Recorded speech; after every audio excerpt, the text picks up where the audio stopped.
what's good? So your boy Brett Favre is back in the news. Brett Favre, NFL Hall of Fame quarterback, football Hall of Fame quarterback, and let's get cut straight to the chase. And he says it's hard to believe Derek Chauvin intentionally, killed George Floyd. Now he said this on his radio show and said, and I quote, I find it hard to believe, and I'm not defending Derek Chauvin in any way. I find it hard to believe, first of all, that he intentionally meant to kill George Floyd.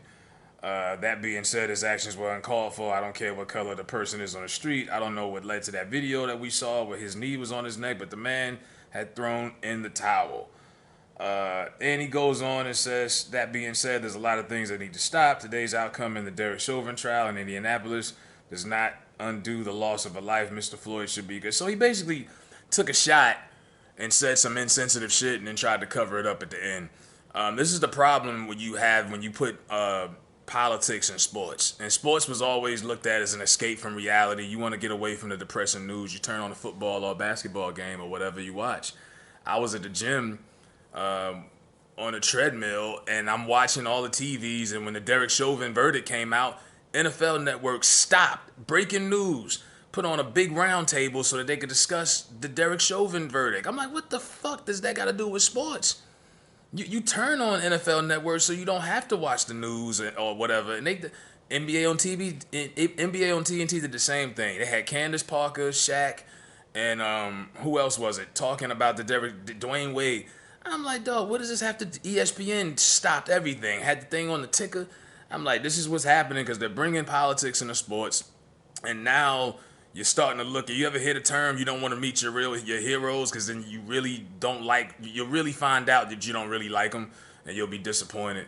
Brett Favre is a 50-year-old white man from Mississippi. Am I surprised? No. I watched him. He was one of my favorite quarterbacks to watch back in the day. And all we knew was that he was a white guy from Mississippi. We didn't know his political views because back then, believe it or not, we just watched football. They didn't have politics in sports. We didn't know if he was conservative, democratic, whatever. Now you know everybody's political views. Shaq, he's a cop, and he's got some conservative views a little bit. So does Charles.